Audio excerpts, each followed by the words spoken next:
So again, thank you for joining us this morning to learn about the KBC product line. Um, Appreciate you joining us. Um, let's just jump right in here. So for those of you that are not real familiar with KBC, we've been around for over 25 years in the transmission and power product business. Our U.S. headquarters are based in Southern California. That's where we ship out of. When we receive orders by noon out in California time, they'll generally ship the same day. They would only not ship, obviously, if we didn't have stock or if we had, um, say, our pre-configuration service and needed to program something, might push us into the next day. We've got a network of manufacturers reps around the country to help our sales efforts, and they're going to be local to you wherever you are. So if you need assistance on the ground, we can let you know who that person would be if you don't already know, and they can help you with site walks and that sort of thing. Our sales uh, are funneled through our distribution partners. We work with all the large distributors around the country: ADI, Annixter, Graybar, CSC, the PSA network, just to name some of them. So for pricing and availability, you would discuss with one of our partners. And then we're going to talk about our different solutions, and we've got some customized products and kits to make your life as an integrator easier out in the field. So we'll touch on that as we go.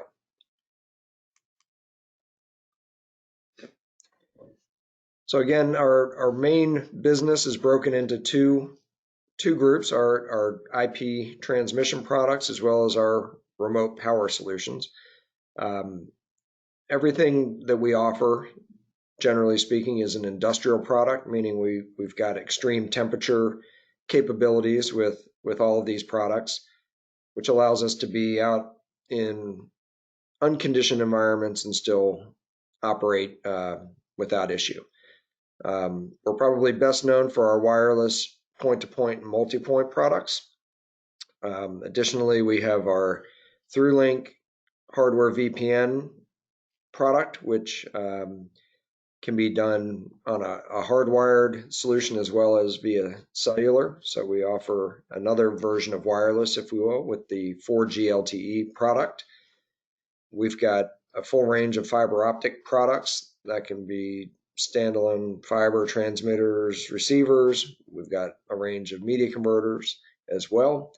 And then our hardened switches, a lot of those also have the ability to have fiber connected to them via SFPs.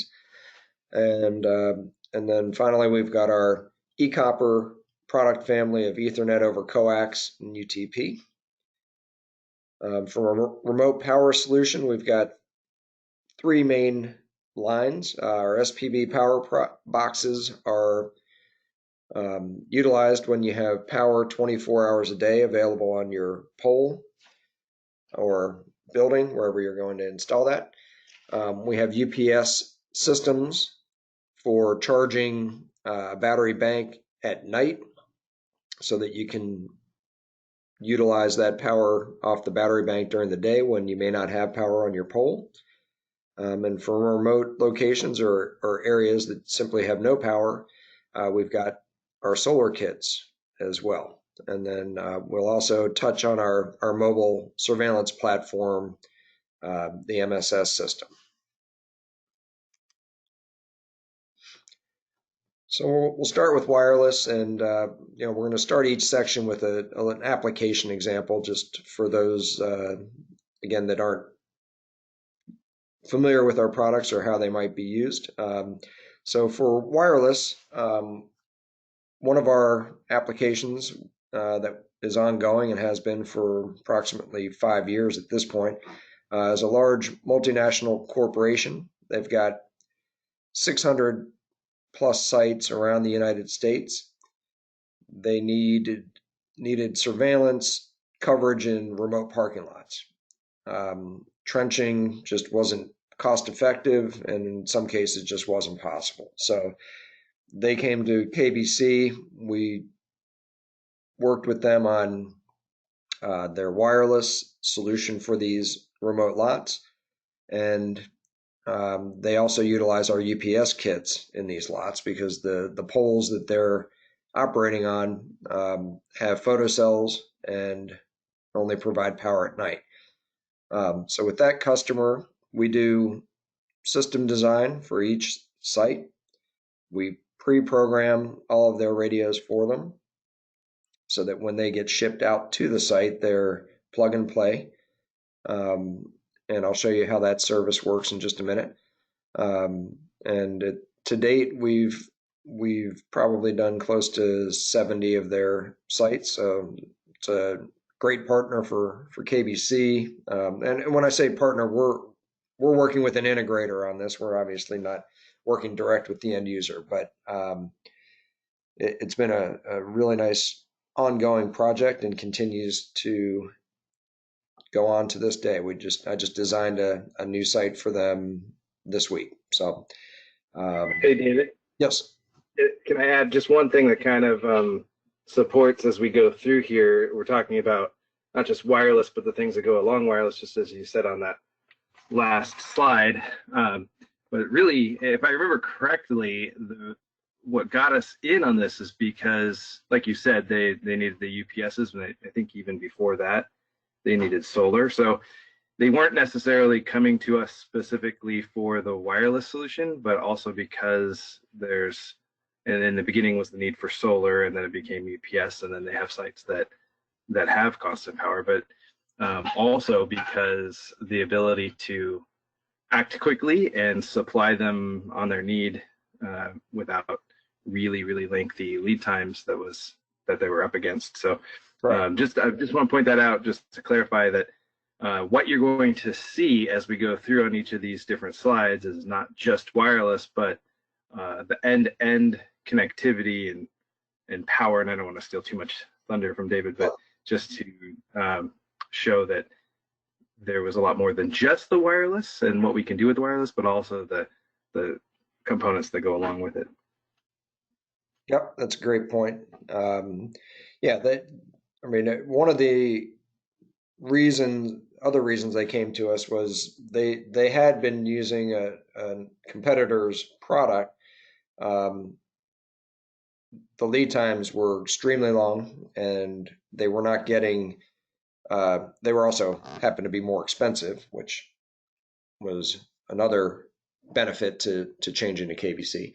But yeah, our lead times were quicker, and then with our services and these add-on products we were able to provide, it made their decision to change very easy. So just to give you a quick overview, I think point to point is pretty self-explanatory, right? We've got transmitter and receiver. These products do require clear line of sight. So for those not familiar with the Fresnel zone, I'll give a quick overview. The transmission between client and host radio is not a direct line as you see on the screen here. It travels via this concept, the Fresnel zone. So that is an elliptical shape, 3D, looks like a big football. And the further these two devices get from each other, the larger that ellipse or football shape gets. So for example, at a 1 mile distance, the diameter of the Fresnel zone is 30 feet, meaning we're concerned with the bottom half of that, diameter, because the stuff that's going up is going into the sky generally. We're not generally shooting these underneath anything, so we're not as concerned with the upper half of the zone. But that lower half would mean we need to be 15 feet clear of any obstruction. So that could be a building, it could be trees, any type of obstruction. We'd have to be 15 feet clear to have what we call clear line of sight at 1 mile. So under the right conditions with that line of sight, you should have great success. We've tested this equipment at up to 5 miles. It's obviously a weatherproof design. It's quite small, and we've got 2 different versions of the product. Our standard West 3 system, which is capable of 99 megabits per second, and our high throughput HTG line, which is capable of up to 650 megabits per second. And as it notes over here, we can send anything IP over these. So, most of the time we're dealing with video, right, with cameras out in a remote location, but we often do access control. We can do voice over internet, and again, anything IP. So if it's a signal that's under that IP protocol, it will transmit over our equipment.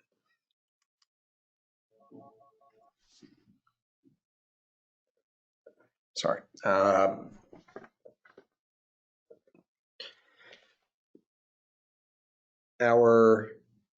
And additionally with the point-to-point, we've got our SPB box shown here, and this allows us to,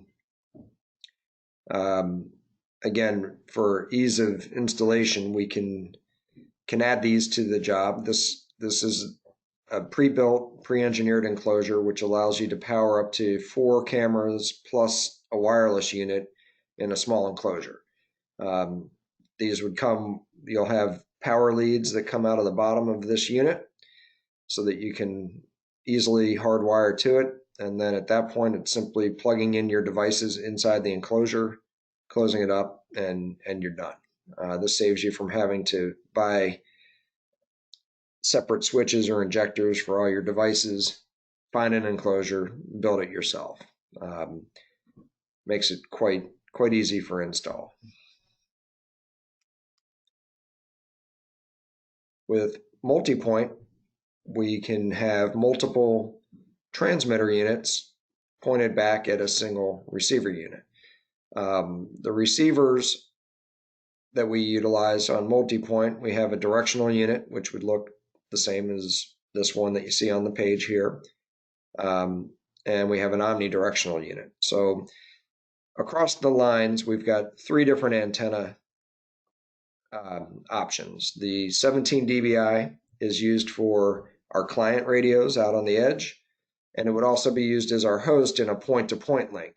The 17 dBi radio gives us the smallest beam, if you will, coming out. So it's about a 30-degree wide beam of signal. That's a bit limiting, however, when you're on a multi-point. We generally want a wider receive angle. So with our 9 dBi option, which again is the same form factor as the 17, that receive angle now expands to 65 degrees, giving us the ability to spread these devices out in the field and still manage, and hit the same host radio. We also offer an omnidirectional antenna, which would allow you to receive from 360 degrees. So you could have devices anywhere around as long as they had line of sight to that same receiver, then you'd be able to work it that way. From a distance perspective, as mentioned, the point-to-point, we've tested at 5 miles. That's because of that concentrated beam. So when we go to multi-point with our 9 dBi antenna, we're going to spec that out to about a half a mile. And with the omnidirectional antenna, we spec that to about 500 feet. One important note here is the HTG compatibility with the standard West 3 product. So what that allows us to do is have the standard throughput units as our transmitter, because typically we're not sending tons of data from any particular pole location or remote location. But if these 2 antennas, for example, were each transmitting 50 megabits per second of throughput, we wouldn't want to overwhelm our host, so we could use our high throughput unit on the host side. From a design perspective, the West 3, again, is capable of 99 megabits per second. We're generally going to specify utilizing up to 60 megabits, or about 60% of that capability on any link.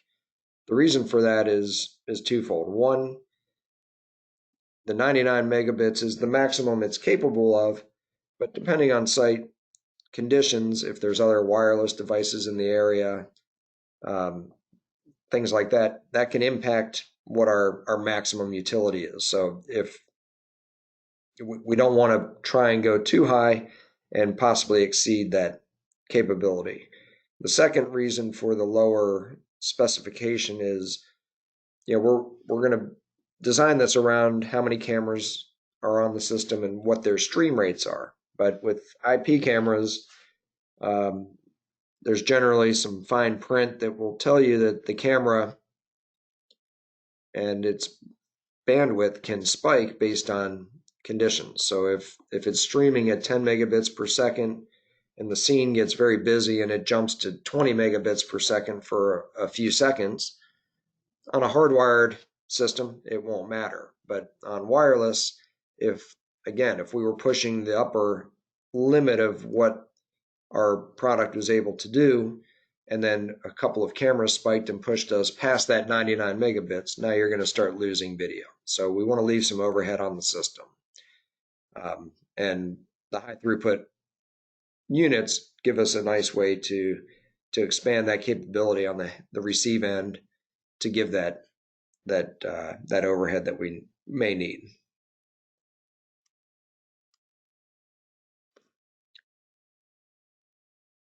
This is the omnidirectional host here. So this is just another picture, showing the multi-point transmission where these clients are obviously well outside our 65-degree angle. So now we're able to receive on one unit, provided again we have clear line of sight at all antennas.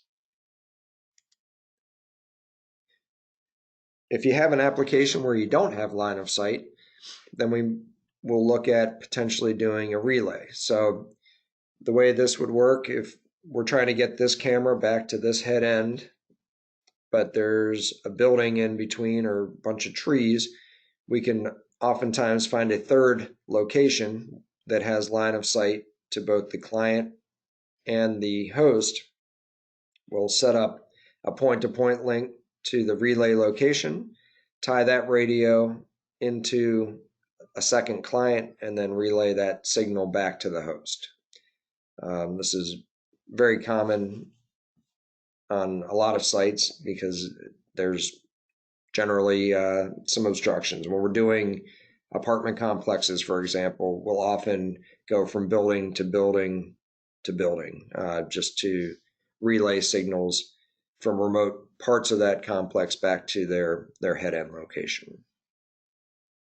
Hey, David. Yes. What would we need at that middle point if we're going to have a camera there? Right. So if we, so this is just showing it as a relay with no other devices. But if we had a camera at this location, we would put a switch there. And we could also use our SPB unit that has a switch.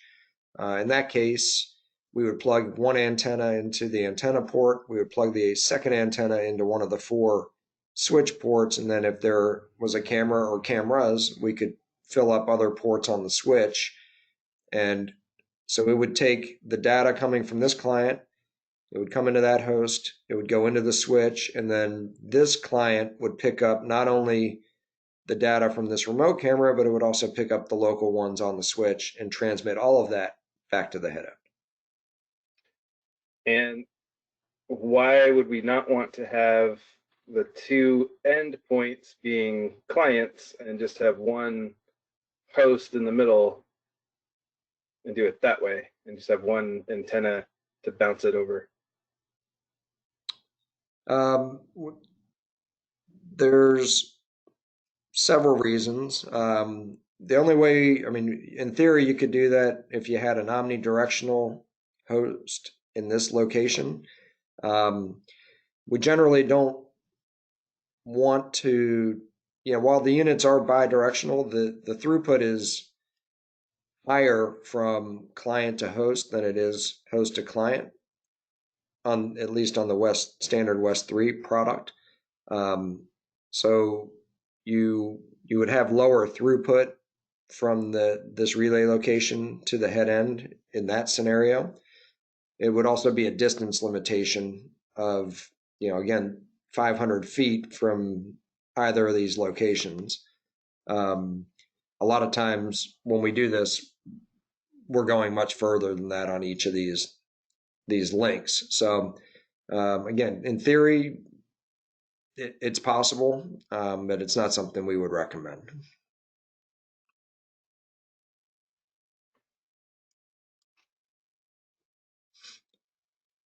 From a design standpoint, I think most of you have probably already engaged us in this capacity, but for those that are not aware, we will do design for you at any time for no charge. So we would just ask for a map of the location or a hand-drawn drawing like you see here. Generally, people will send us a screenshot from like Google Earth and locate their locations on that, and then we will take that, or again, even something like this, hand-drawn.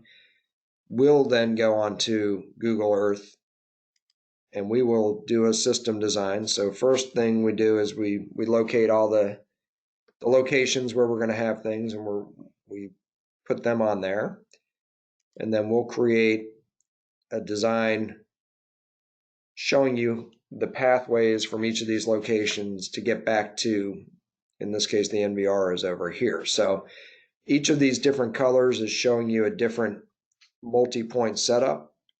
And as you can see in this case, the green and the red are not going straight to the head end. They're coming to this building, and then we're relaying it back to the head end location. So that's an example of that relay capability. We will do this design. We'll then put together, we'll send you this map as well as a bill of materials for what you would need at each particular location, whether, which antenna you would need. If we're prescribing to you or specifying those SPB boxes or UPS kits or solar kits, we're going to tell you by location which devices you'll need. And then wait, before you move on, yeah. One thing I wanted to point out, and this kind of goes back to the things we were pointing out in the last slide, but just stay here.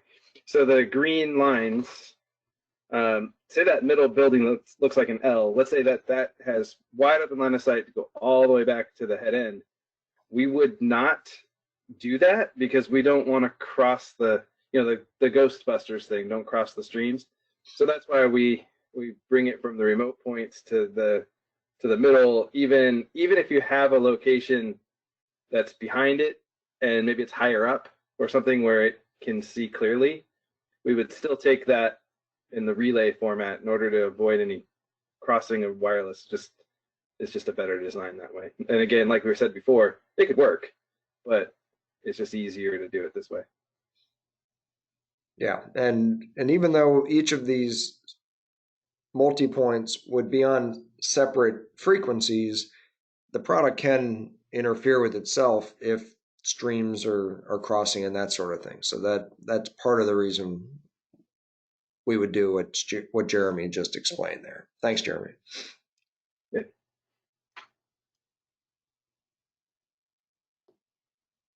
So we also offer our pre-configuration service. This is optional and we do charge for it, but a lot of customers have found that this is very helpful. And wrapping back to my example of that customer that I work with that has the 600 sites, they pay us to do this service for every one of their locations because that integrator, while they work nationally, they don't have people in every location that this customer does. So they oftentimes sub out the installation of these sites. A lot of these subcontractors have never heard of KBC. So by having this programming done, it makes the installation super easy. What we do when people do select this process is we'll take the map that we've designed for you, and we'll go ahead and program each radio and label them and the box they come in per location.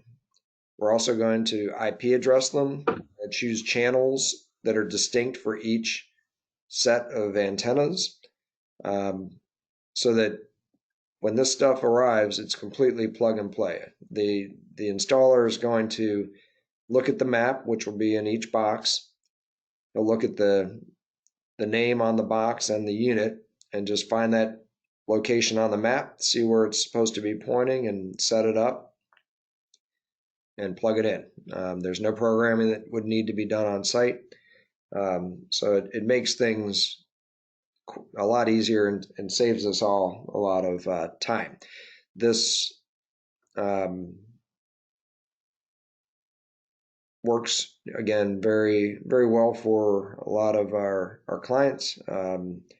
Even people that have been working with our product for a number of years and know how to program it, they'll still order this because it's a time saver for them. They just don't want to have to bench test everything in their office and go through all of the programming steps themselves.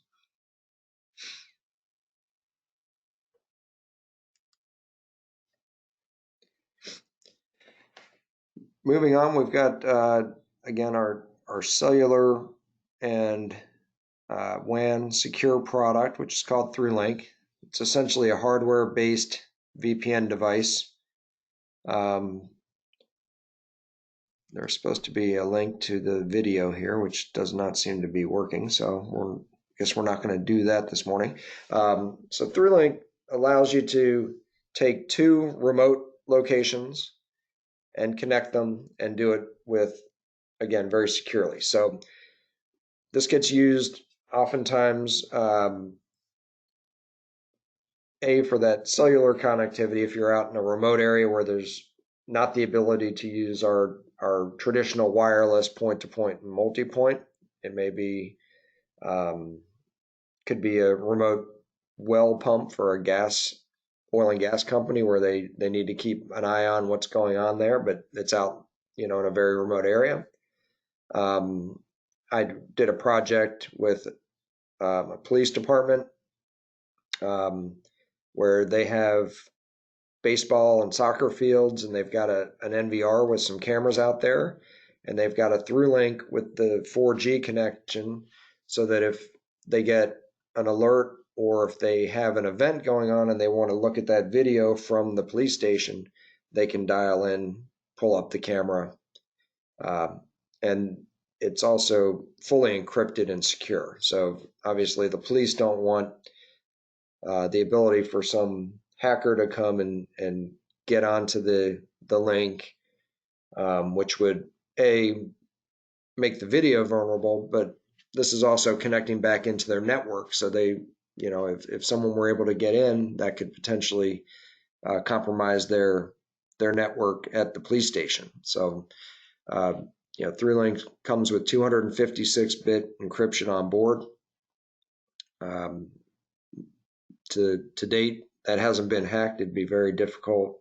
Well, it wouldn't be possible at this point for someone to hack into this network. So that's one application. Another is on hardwired WAN applications where, again, trying to secure data between locations. We've had customers that were utilizing leased lines between locations because that was the only way they could secure that transmission. Well, leased lines are very expensive.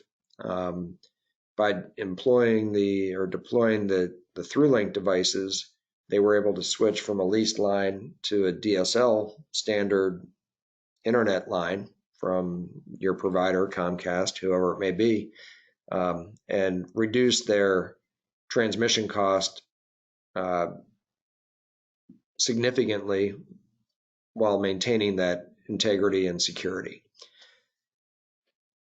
I want to add a couple things to the T-Link discussion. So the product will not throttle anything back or add anything to your network. So let's say your cellular package is giving you X amount of data per month.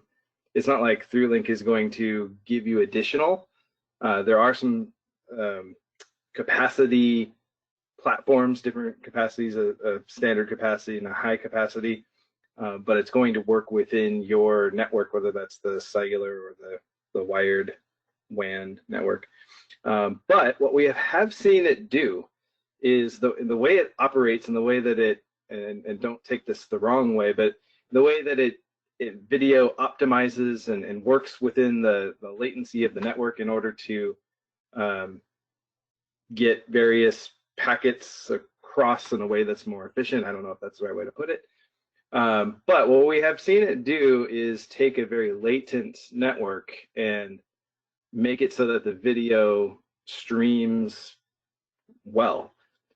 We've seen, and this kind of goes back to analog days, and so I'm sure internet and satellite and everything else is a little different these days, but what we saw it do was, when using just a satellite connection, there was some PTZs on ships miles out at sea, and they were able to control the PTZ from the ship, but not from the shore.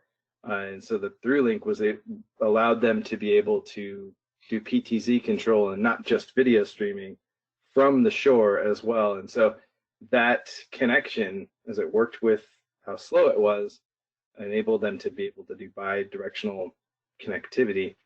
Also, we've seen it. Oh, kind of forgot the other point that I was gonna make, but yeah. So it's a secure hardware VPN platform. Yeah, there was another point I was going to make that I kind of lost in talking about the ship thing, but if it comes back to me, I'll bring it up again. All right. Thanks, Jeremy. Sure.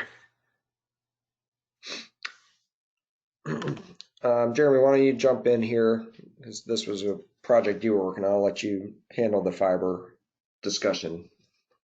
Sure. Okay, so as we move from wireless connectivity to more wired connectivity, and we'll talk about the industrial products that we have that transmits video and other devices over fiber and over copper. We're going to talk about how our media converters and hardened switches enabled applications, made it more effective for the purpose that the customer needed. There was a customer that gave us a list of parts to cross over, and in looking over the parts, I said, hey, we could take your list of however many parts it was, and we can not only give you each crossover part for each media converter and power supply and everything else, but what we can do is craft an enclosure, because you're going to need an enclosure in this hospital, keep everything secure and locked up in a parking garage, as there's different levels of the parking garage that had different cameras and that they had to be able to power and connect to the fiber and bring that back to the nearest IDF. And so we can create an enclosure that integrates all these different things into one. So it's just one part to order, one solution that powers your camera and has a media converter in there. If you have locations that have multiple cameras, we can put a switch in there, and you can bring those back over the fiber. And so it became a very effective cross to be able to give them more than give them a lot more than they were asking for. And so I also had a very cost-effective price. So They did need the long distances, so that's why they were going with the fiber as compared to just running Cat fiber, Cat 6 out to each location. And this was in Arizona, so a lot of extreme temperatures, especially in the parking structures. And there were cameras that were PTZs, and so they required the high PoE power. And so we built that in there as well. We also had, and just kind of segueing on this fiber optic and kind of bringing together what we just talked about with wireless, we did a very similar enclosure that had a hardened switch and a high PoE injector, and then also an injector for wireless. And so we're able to customize those two. So as we're talking about media converters, hardened switches for fiber optic, we can build these into enclosures, and we can put all that together with the power supply and really customize it. So if there's some other solution that's necessary, or some other camera that needs to be in there, other device, we can build these around that. And that's exactly what we did in this application with the media converters and the hardened switches. And someone asked the custom configuration. So the custom configuration that we talked about with the wireless, there is a fee for that. So the pre-configuration is free of charge. We do those designs all day long, so no problem with that. But if we go into the pre-configuration service where it's configured before it ships out, there is a slight charge for that. We put it into the bill of materials ahead of time, so you can put that in your quote. The custom configuration I was just talking about with the enclosures and all of that, that's really just kind of built into the cost of the unit as an integrated unit, but you get all that you need. Believe you're probably asking about the wireless, but just to cover that for this as well.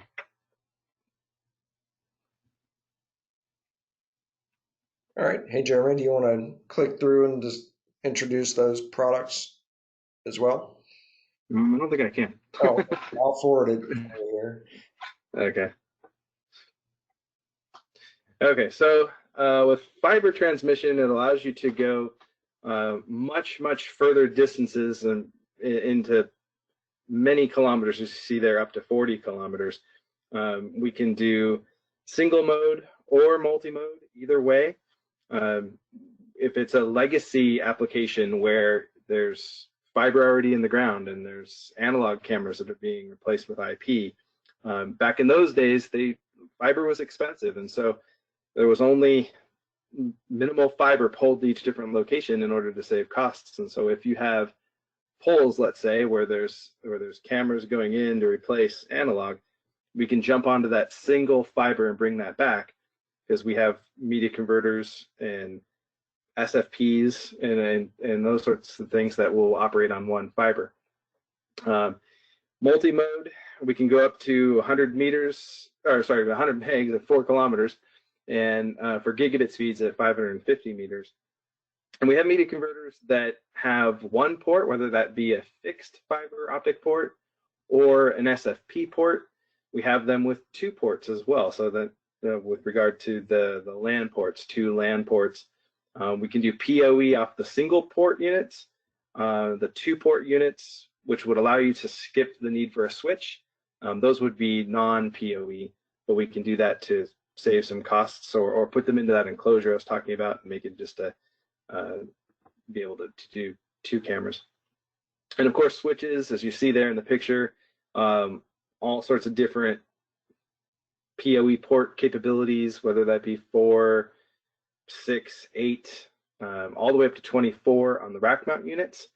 And we have different fiber options as well on there, 2 fiber SFP, single fiber SFP, up to 4 fiber SFP, managed switches, unmanaged switches. So many different options to be able to go through. So based on what your need is, if you have to build, instead of just going daisy chaining point to point to point to point, if you have to do more of a redundant fiber ring because of critical applications, and if fiber gets cut, you need to be able to have connectivity from points behind, then you would need management. So we would have a managed switch for that.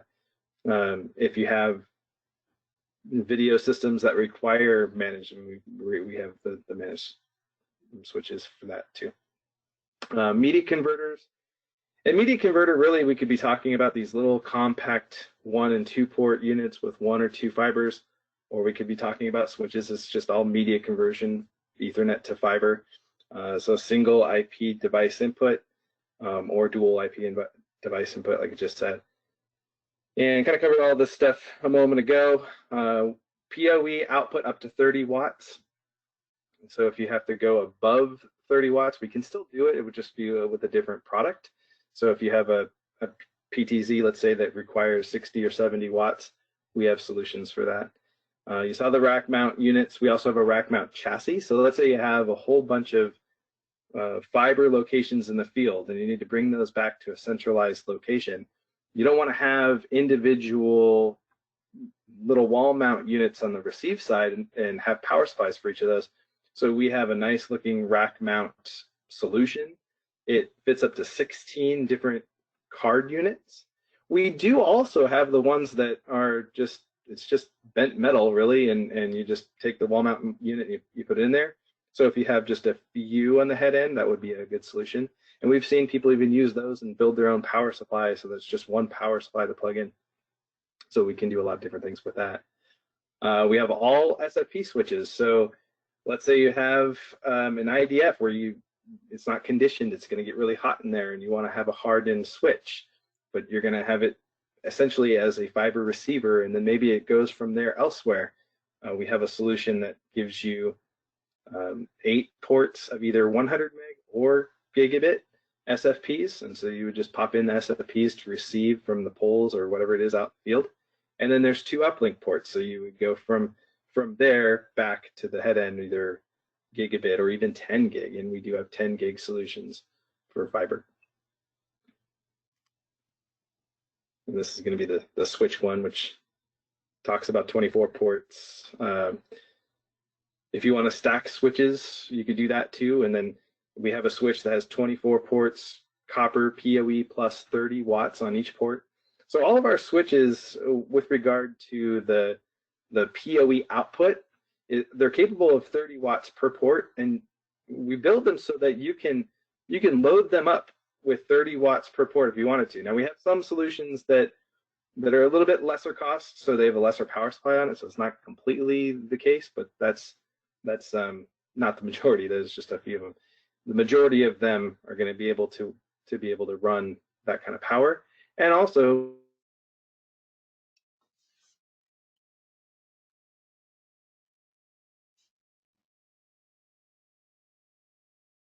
Can everyone hear Jeremy? Because I can't.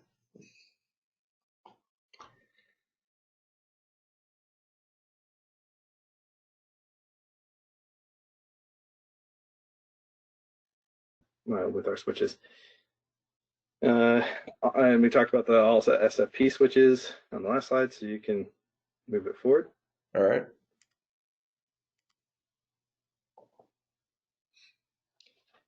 All right. I'll jump back in if you want here, Jeremy. Yeah. So moving on, we're going to discuss our eCopper product line, which is our Ethernet over Coax or UTP product line. Our application example here is regarding a casino customer that needed to upgrade from analog to IP.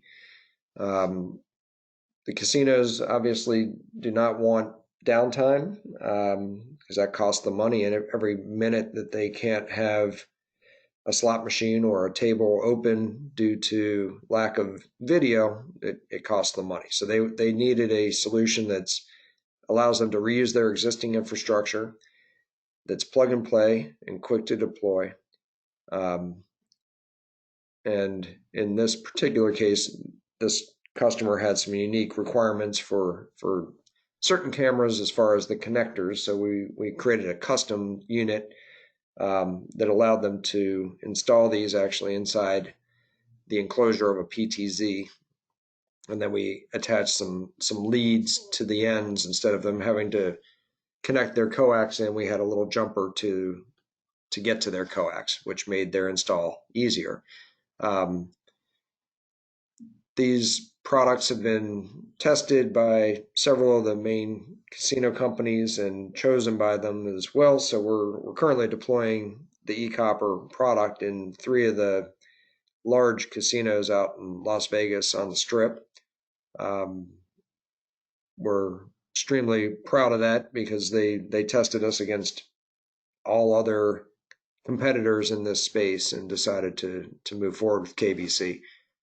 So we took that as good credibility to the quality and utility of the product.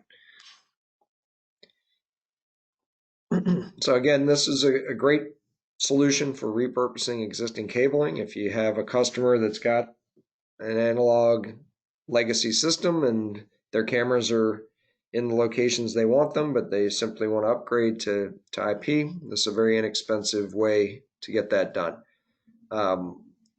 We can provide PoE from the head end unit, so there's no power required out at the camera side, and we can give you up to 30 watts for your camera over the coax or the 2-wire solution.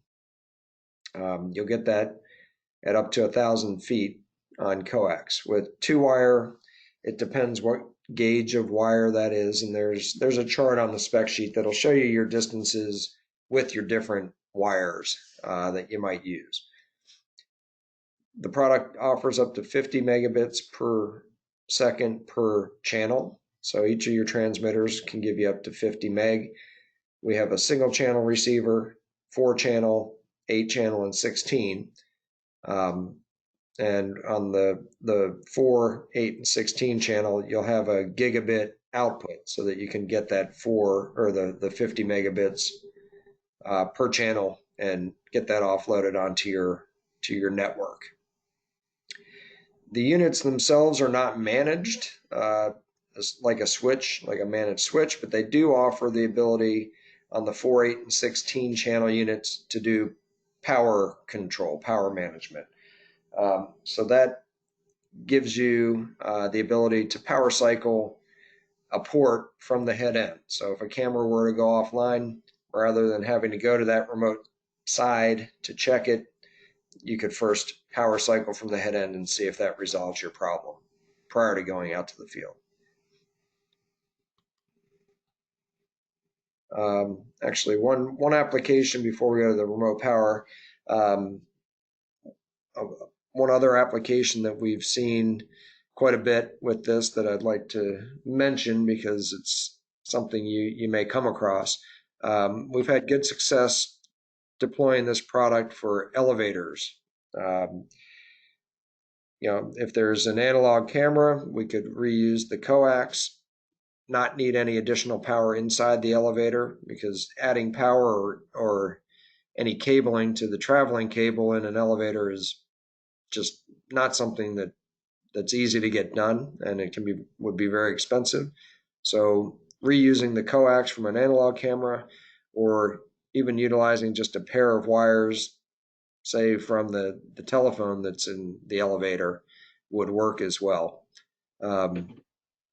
Our sales rep that is based in Chicago got called to a site by one of his contractors because they had deployed one of our competitor products.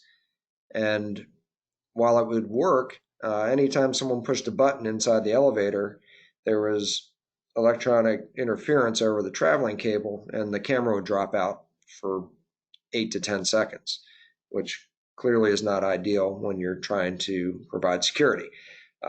So he took one of our eCopper links, replaced one link in an elevator as a demo, and our unit handled that interference and did not drop out, at which point that customer purchased that demo kit on the spot and didn't let them take it out, and then ordered replacements for all the elevators. And that was they had 3 different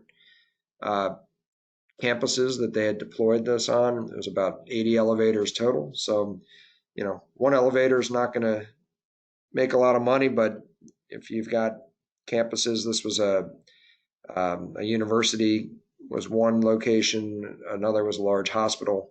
It can be a nice solution and very easy, again, to deploy.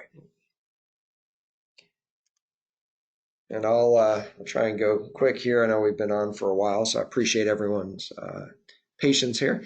So remote power application here. This is another customer that I work with. They, again, have large parking lots around the country. They store lots of cars in different locations for their different facilities all over the country. And they've needed upgraded surveillance. They have people that jump the fence and steal cars.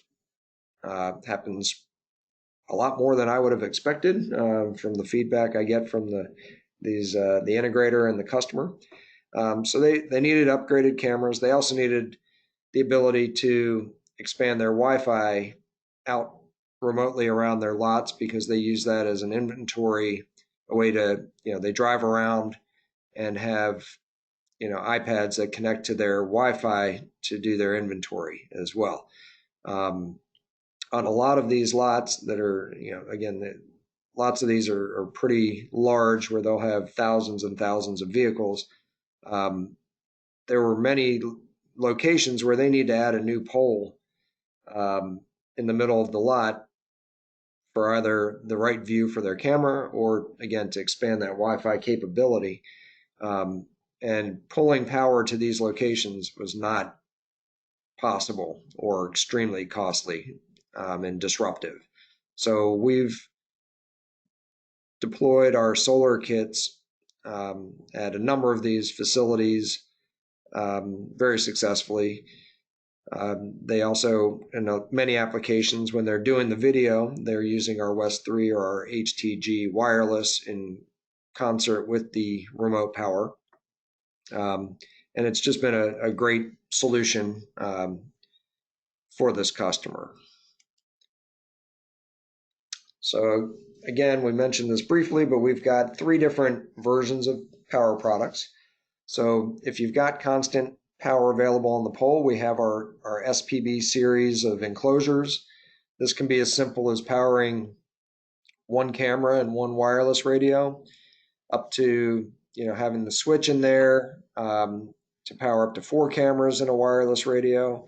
We've done some of these special with some of our switches with SFPs. So if you had fiber out on a pole, we can create a version of the SPB, again, to make your installation easy on those poles. So these are utilized when you have full power 24 hours a day.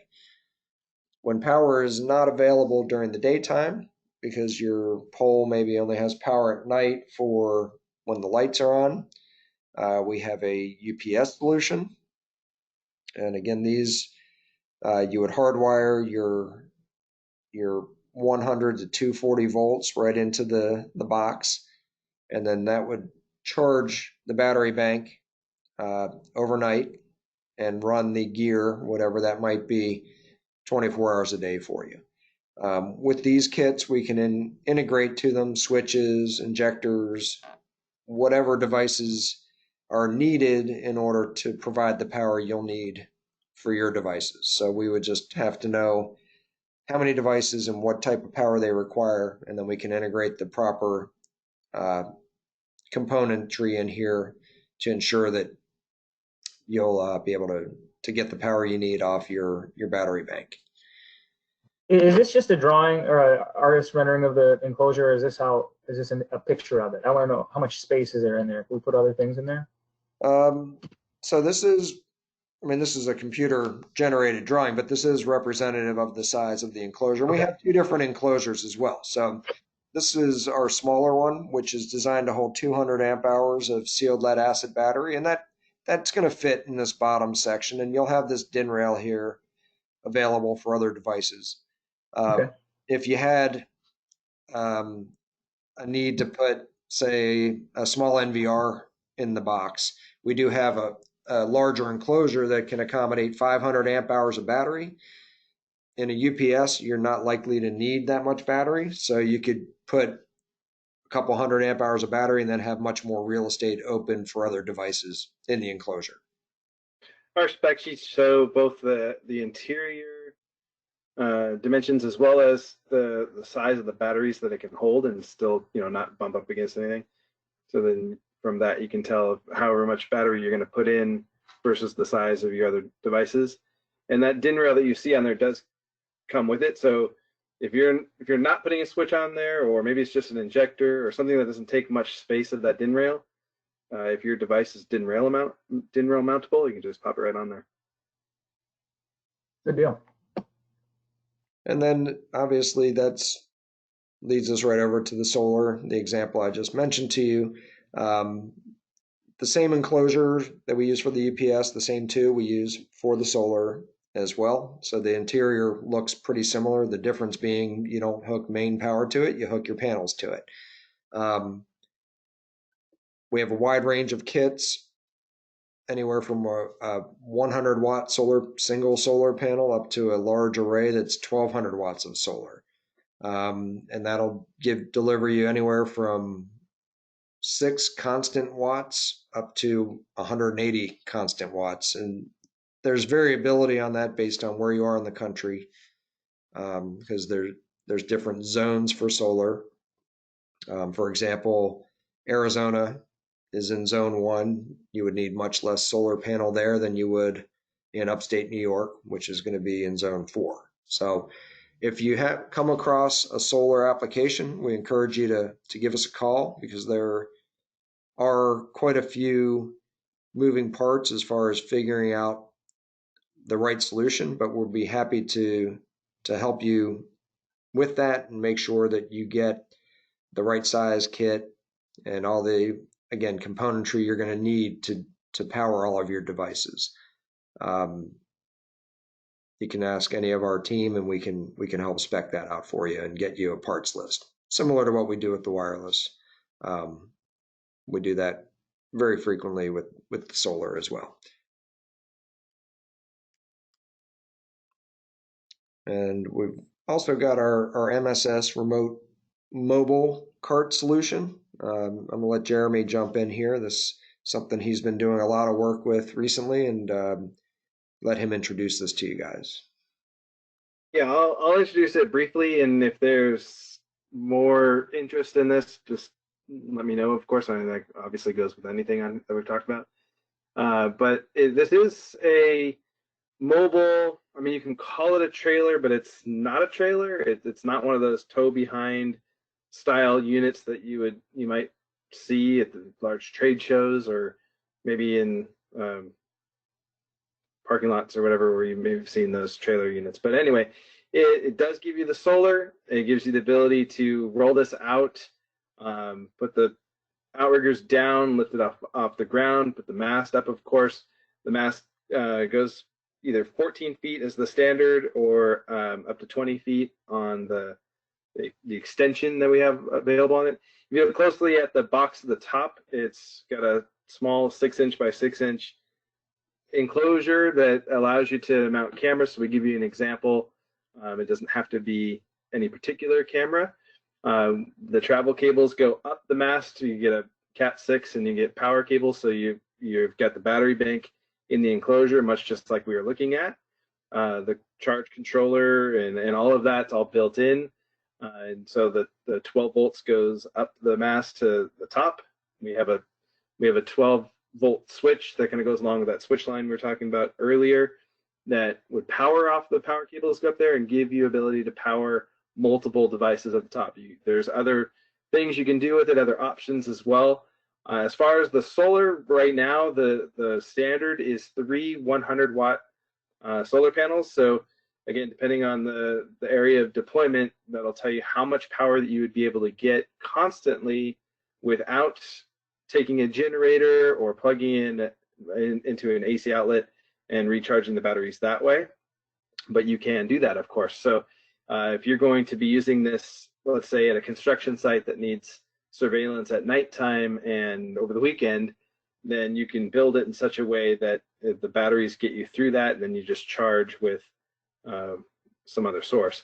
So we have people that do that often as well. You could do it without the solar. If you wanted to build this, let's say that same scenario, say, well, as long as I have enough battery to get me through the weekend, even over a 4-day weekend, at the worst case scenario, we're able to do that with the battery bank.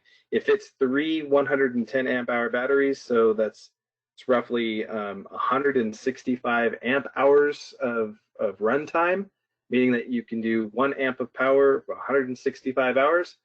If you're more power than that, then just make the calculation so we can help you figure all that out. It's all lockable, the enclosure and the mast.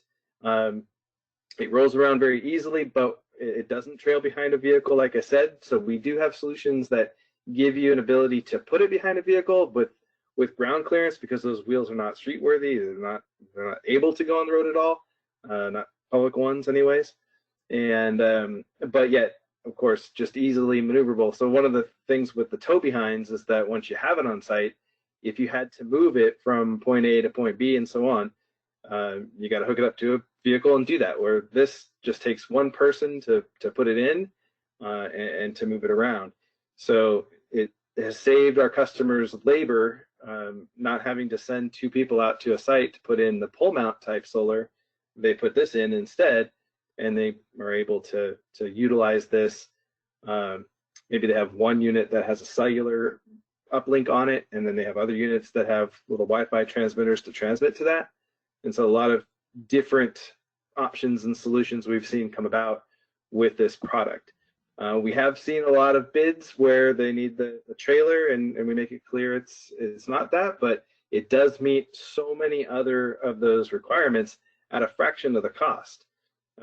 We don't integrate the cameras or the wireless or the cellular or anything like that, so you're free to put in whatever you want. We help you with the power calculations and everything else, of course. So yeah, we're seeing a lot of people coming up with different ideas on this, and then quoting this out for that. Just real briefly, the MSRP is $10,000 for what you're looking at there. That's with the 3 solar panels and the standard 14-foot mast. There's tie-down kits. We already mentioned the batteries. There's the switch, mentioned that too. So there's other accessories that would go on it that we would integrate into it, but the platform that gets you the unit itself is $10,000 as compared to a trailer and those other solutions, which might give you more power, but we will have more power on this coming. I believe right now the idea, and this isn't ready yet, but instead of the 3 100s, we would have an option for 3 180s or maybe 3 200s or something like that. So pretty much, if not doubling it, coming very close to doubling the amount of power that you'd be able to have, again, just operating only on solar. Oh, and then one other thing I want to mention was that we can also do a solution like this where instead of the wheeled base with batteries, we have a fixed base option. So if you're looking for essentially just a pole, but you don't want to put a pole in, and you maybe need the mobility aspect where you can just pull those things down. There's different sections, and it's aided by gas shocks, so it makes it very easy to put up and put down. And so if a site is changing often, and you got to move from place to place, and so putting a pole in the ground doesn't make sense, we have a solution for that too. If you don't want to go with the whole unit with the wheels and the batteries and the base and everything else. Got to get remote control on the next release. You can just kind of drive it around the site. Yeah, and coming soon, drone. We can fly it around. Right. Put it on a boat one. Very neat. Thanks, Jeremy. I believe that's bringing us to the end here. Just some reminders. The ISC West show, which was meant to happen in March and then again moved to July and now scheduled for October, but who knows what's going to happen. Should that happen, please come visit us. We're going to be there. We're also going to be in New York. Jeremy and I will be in New York for the ISC East show in November. Again, there's asterisks by both of those because in this world that we're in right now, who knows if these are going to happen, but if so, we will be at both of those shows. So we'd love to see if you're attending. And then if you would, real quick in your chat bar, we're getting ready to plan another webinar, but more on specific training on devices. So we're looking at wireless design, actually the first and second one we've decided we're probably going to put as one webinar. So if you're interested in those, let us know. If you're interested in that ThruLink secure device, that'd be number 3. And then of course the MSS we just talked about, let us know about that as well. And we'll put your responses together with our first webinar, and very soon you'll see an email blast from us announcing one of these webinars coming in the next couple weeks. We figured while we all have some extra time these days, given the situation, that it'd be a great time to expand people's capabilities with our product line. So we'd love to see you again on one of these upcoming webinars. And of course, if you need any assistance now, you know how to reach us. Here's our toll-free number, obviously the website, and then if you have an application, if you're not already working with one of our sales members directly, you can just send a general email to the sales email address that's on the screen, and that goes to our entire team, and somebody will get back to you quickly and help you out. So with that, I'll open it up if anyone has any last questions. Otherwise, we'll see you next time at the next webinar. Thank you. Did you guys do anything with the camera and the software on the top of that pole to do anything additional, compensate for wind or any movement? So we do have. Oh, go ahead, Jeremy. Are you talking about the mobile surveillance unit? Yeah. Okay. So there is a wind load, and then like I mentioned, the tie down kit. Right. And there's certainly a point where it's too windy and you want to pull that down and store it. There's nothing that we really do with any kind of analytic or anything like that to help with the wind. We have put in some stabilizing pieces. We had an application where they put one of the real heavy multi-sensor cameras on, so it actually made the mast lean just ever so slightly. It wasn't dangerous or anything, but because of that, we were able to put some extra things on the base where the mast and the enclosure come together. A few things actually, so it's real solid. And that was actually one of the 20-foot ones too, not the 14. But so yeah, we've had those applications create some changes to the structure of it, but nothing. I don't know if that answers your question or not. The main it does. The tie down kit, you know, there's just a few eyelets at the top of the unit, and then there's guy wires that you would, you know, attach to the ground, and that'll make it pretty solid. It would take a pretty good breeze to start blowing this thing around at that point. Good deal. All right. Any other questions? All right, well, silence is golden, so I'm going to take that as a no.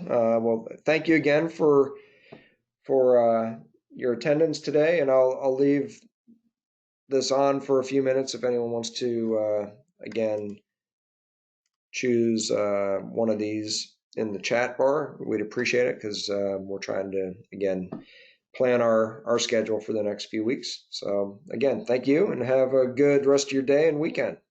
Take care. Appreciate it very much, guys. You too. Thank you. Pleasure. Bye. Thanks, guys. Thank you.